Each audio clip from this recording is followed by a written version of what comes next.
Selamat wayah kieu buat sobat Srot sealam dunia, apa kabar? Ketemu lagi sama saya Andreas Baok. Dan seperti biasa tentunya saya akan merangkumkan sebuah film buat kalian, biar kalian semua terhindar dari segala macam jenis kejenuhan, kegabutan dan juga kesepian. Oke, gak usah banyak bacot lagi, pakai handspree-nya dan jangan lupa makan permen. Biar seancur-ancurnya muka kalian, sepahit-pahitnya hidup kalian, tapi setidaknya mulut kalian tetap manis. Ini dia Shinobi Heart Under Blade.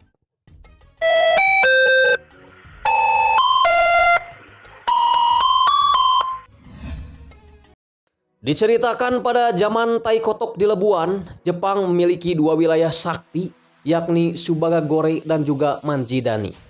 Subagagore dengan klan Iganya, sedangkan Manjidani dengan klan Koganya. Masyarakat di dua daerah itu memiliki ilmu bela diri yang sulit ditandingi oleh klan manapun. Dan mereka sering disebut dengan julukan Shinobi. Perkenalkan, yang sedang duduk di atas batu ini adalah Genosuke. Dia adalah salah satu shinobi dari klan Koga. Ketika sima pamacannya dikeluarkan, matanya akan terlihat merah dan apa-apa yang dilihatnya akan terlihat seperti melambat. Seorang gadis tiba-tiba datang dan meneguk air di sungai itu yang nampak segar, tanpa sampah, dan juga tanpa kehadiran si kuning tentunya. Ketika dia sadar ada orang yang memperhatikannya, gadis itu langsung loncat ke belakang sambil memegang pedangnya. Gadis itu bernama Oboro, dan dia berasal dari klan yang berlawanan, yakni klan Iga. Di tempat lain, seorang penasehat negara bernama Nakobo Tenkai dan kepala negara Yasuto Kugawa tengah membahas mengenai klan Koga dan Iga yang sudah lama berseteru. Kabarnya para pemberontak negara ingin menyatukan dua klan terkuat itu untuk menjatuhkan pemerintahan. Meskipun sudah ada perjanjian damai dari dua klan itu, percikan perselisihan tetap selalu tak bisa dihindari. Setelah sering bertemu di sungai, mereka pun kini saling mencintai dan Genosuke melamar Oboro dengan mas kawin sebuah sirkut atau sisir kutu pemberian ibunya. Nah, ini dia sirkutnya. Sekilas kita melihat perbedaan desa Manjidani dan juga Subagagore. Desa Manjidani terletak di atas gunung dan juga tebing-tebing, sedangkan Subagagore berada di tepi-tepi sungai kaki gunung. Pemerintah sengaja memanggil dua pemimpin dari masing-masing klan untuk menunjukkan kemampuannya. Acara itu sendiri dipimpin oleh Hanzo Hattori, generasi ketiga dan juga panglima perang kenegaraan Munenori. Danjo, pemimpin klan Koga, menyuruh Kashiro Chikungunya untuk menunjukkan kemampuannya.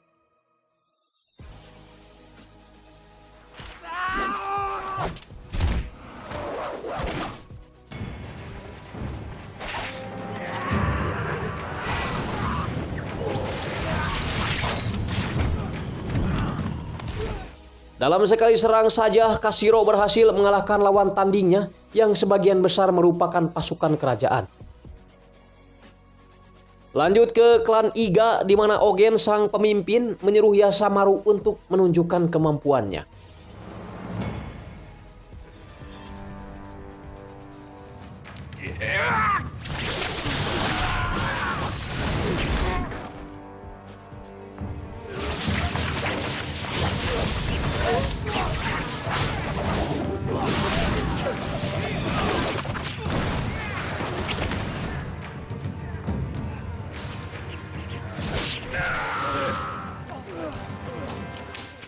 Melihat dua klan itu memiliki ilmu yang sangat tinggi, membuat penasehat negara Nakobo Tenkai sareksek atau gelisah karena dia takut suatu saat dua klan itu bisa saja jadi musuh pemerintah. Maka dari itu Nakobo akan mencari cara untuk melenyapkan dua klan itu, salah satunya menyeru Hanzo Hattori III menghapus perjanjian damai antara desa Manjidani dan juga Subagagore agar mereka bisa kembali saling bunuh. Dengan kata lain, jika para shinobinya banyak yang mati, tentunya akan membuat pemerintah dengan mudah melenyapkan dua klan itu. Pintar juga ya si koplok teh. Hanzo Hattori III pun menyuruh dua pemimpin klan itu mempersiapkan 5 petarung terbaiknya untuk saling bunuh. Jika klan Iga yang menang, maka putra sulung dari Shogun yang akan menggantikan posisi ayahnya. Jika klan Koga yang menang, maka putra kedua dari Shogunlah yang akan menggantikan posisi ayahnya. Kedua pemimpin itu pun kini pulang dan akan mempersiapkan 5 orang terbaiknya untuk bertarung. Di klan Koga Manjidani, Denjo sang ketua memilih Muroga, Kashiro Cikungunya, Kagero, Kisaragi, dan juga akan dipimpin oleh Genosuke. Sedangkan di klan Iga, Subagagore, Ogen memilih Tenzen, Yasamaru, Nenkimino, Hutarobi, dan akan dipimpin langsung oleh Oboro. Genosuke yang tidak setuju dengan adanya pertarungan ini langsung meninggalkan rapat pleno. Tapi Danzo sang ketua langsung memberikan khutbahnya dengan mengatakan bahwa seorang shinobi adalah alat bagi tuannya. Jika seorang shinobi tak punya tuan, maka ilmu kanuragannya sama sekali tak berguna. Di lain pihak, Ogen sang nini-nini yang juga sebagai ketua klan Iga memberikan beberapa batu ali sebagai simbol serah terima jabatan pada Oboro. Sambil mengatakan bahwa Subagagore sekarang adalah tanggung jawab dari Oboro. Sebelum pertarungan sesungguhnya dimulai, dua pemimpin mereka lebih dulu akan saling bunuh.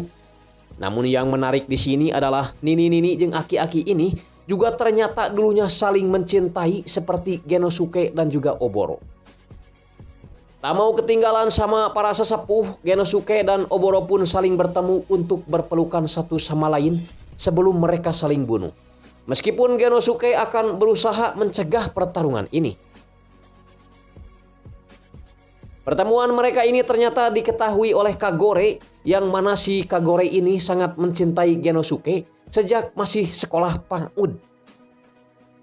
Ketika pulang, Genosuke dikejutkan dengan banyak orang yang sedang menunggunya. Rupanya sang ketua RW sudah tewas akibat pertarungan dengan ketua RW lain tadi. Genosuke mengajak yang lainnya pergi ke Kastil Sumpu untuk menghentikan peperangan, tapi hal itu mendapat penolakan terutama dari Kashiro. Karena menurutnya peperangan ini adalah takdir dan membunuh musuh sudah menjadi jalan ninjanya. Polontong pisan ieu jelema dodet ku aing.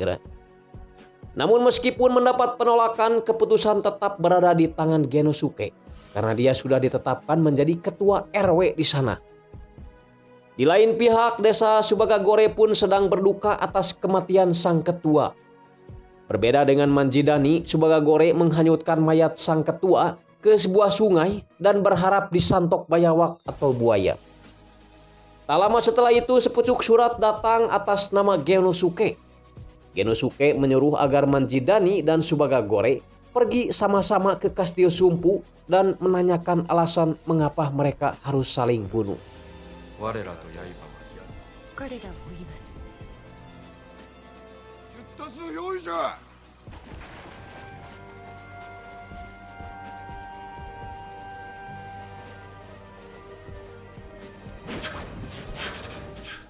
Di tengah perjalanan, Hyoma melihat GPS manualnya bergerak, itu menandakan musuh sudah berada di sekitarnya. 今どこを追っておる。 Yasamaru nampaknya penasaran dengan kemampuan Koshiro.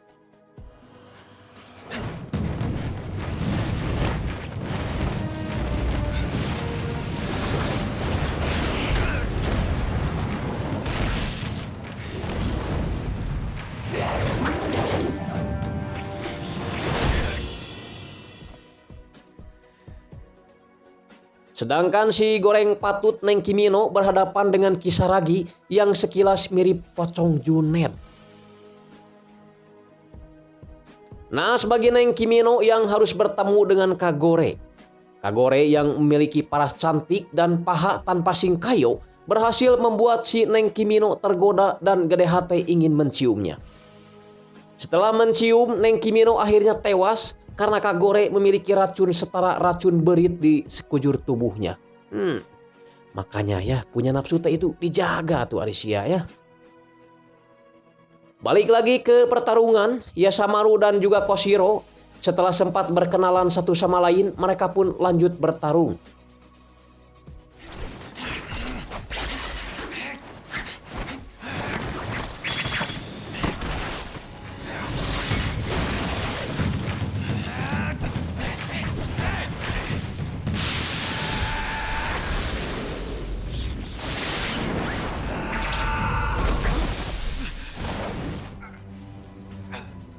Setelah jurus babagiknya sempat merepotkan Koshiro, namun pada akhirnya Koshiro lah yang menjadi pemenang dalam pertarungan ini.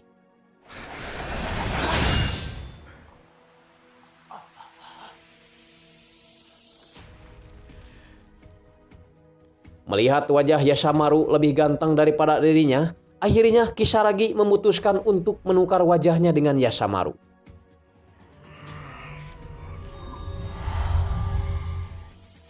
Sambil istirahat, Oboro dikasih manisan gedang sama si Hutarobi. Namun di sela-sela istirahat, rupanya ada musuh yang sedang mengintai.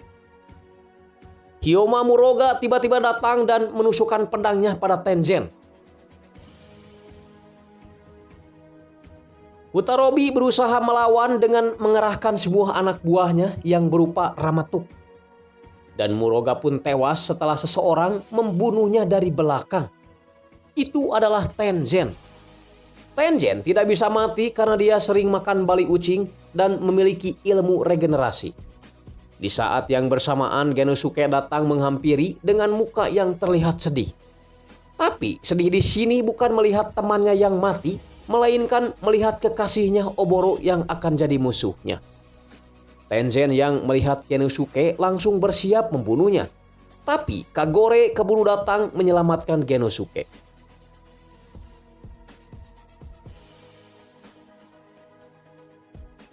Setelah menyelamatkan, Kagore sempat berniat untuk bercinta dengan Genosuke, namun dirinya sadar. Bercinta dengan Genosuke berarti dia akan membunuh pria yang dicintainya itu.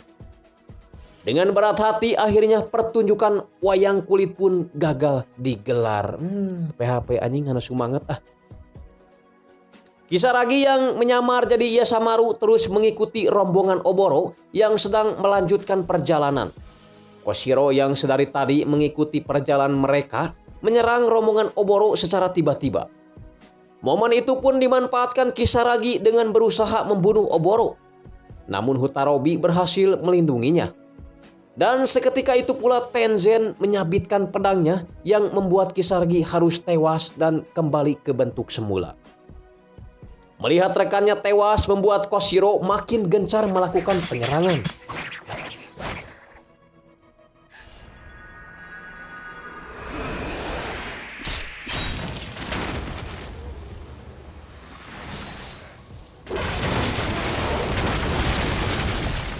Puncaknya, Hutarobi menjadi korban dalam penyerangan ini setelah kembali berusaha menyelamatkan Oboro.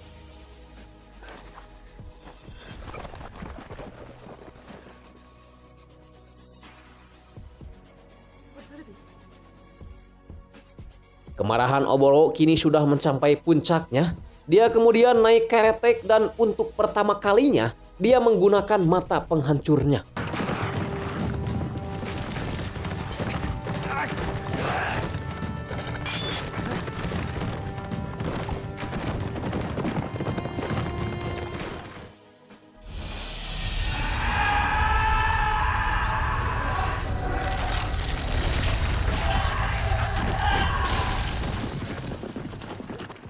Belum puas dengan menggunakan mata saja, Oboro pun turun dan menghunuskan pedangnya pada Koshiro.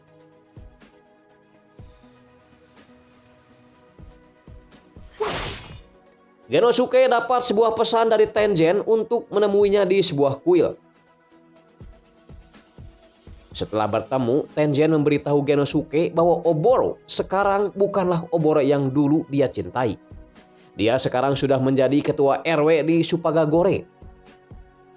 Terlebih ketika rekan-rekannya mati, pada saat itulah hati Oboro berubah menjadi sekeras baja.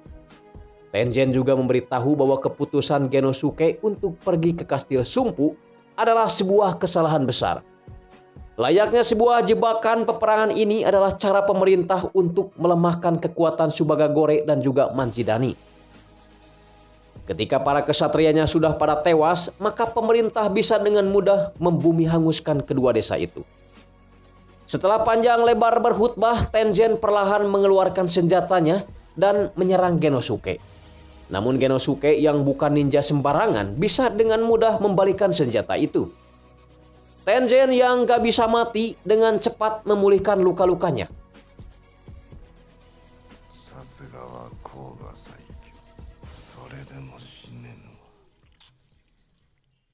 Kagero datang dan mencoba bertarung dengan Tenjen. Tapi dia bukanlah lawan sepadan buat Tenjen. Kagero pun akhirnya tewas. Tapi Tenjen yang sudah hidup 300 tahun di alam dunia ini merasa bosan hidup dan ia malah sengaja menghirup racun dari tubuh Kagore sehingga untuk kali ini dia benar-benar tewas. Dia tewas setelah Hilid Bangkonol yang selalu meregenerasi tubuhnya pada keluar akibat racun yang sudah menyebar dalam tubuh Tenjen.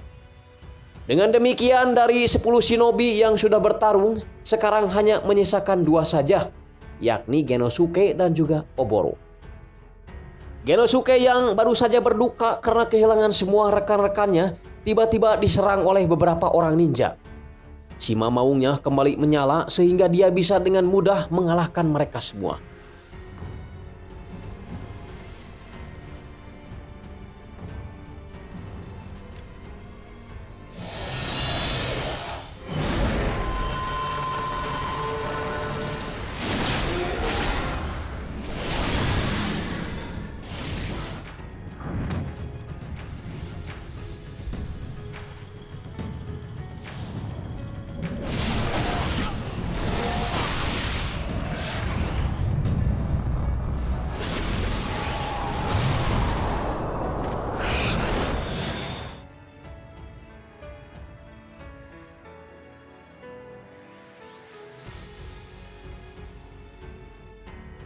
Di tengah perjalanannya, Genosuke ternyata sudah ditunggu oleh sang kekasih di tepi pantai.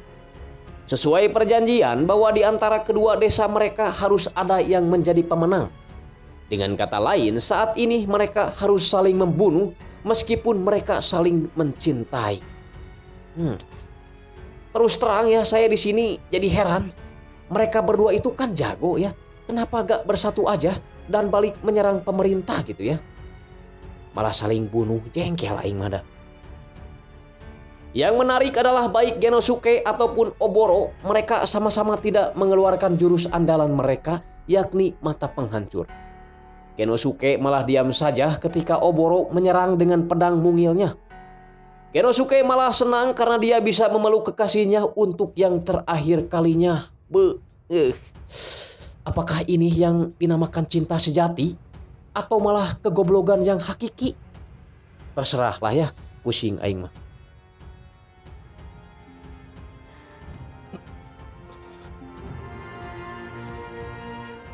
Sesuai prediksi, desa Subagagore dan juga Manjidani kini sedang digempur habis-habisan oleh pasukan pemerintah.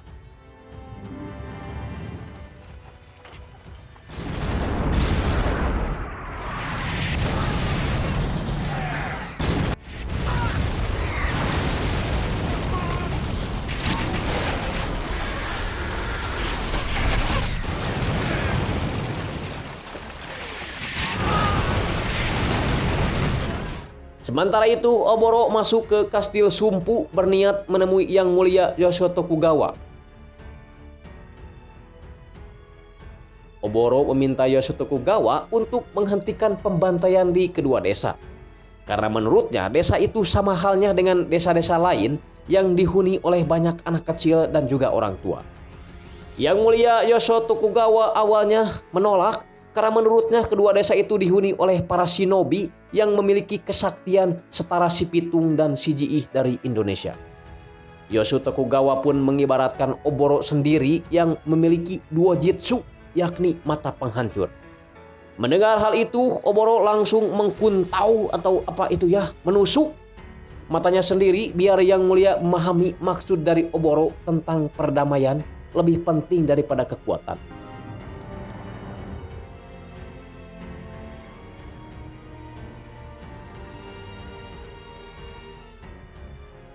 Melihat hal itu, Yang Mulia langsung keluar dan merasa tersentuh.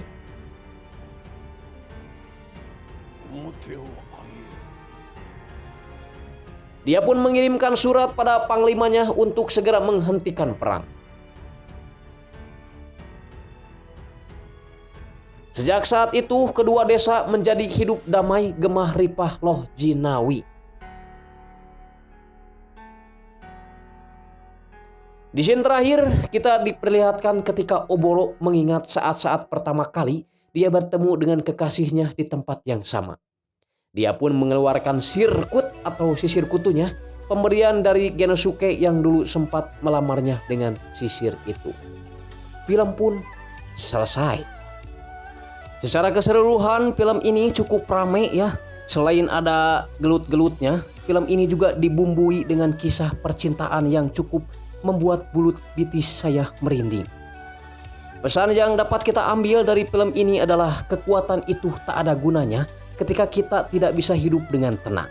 Lebih baik tidak memiliki kekuatan atau kesaktian, tapi hidup dengan tenang dan damai. Saya Andreas Bahok pamit.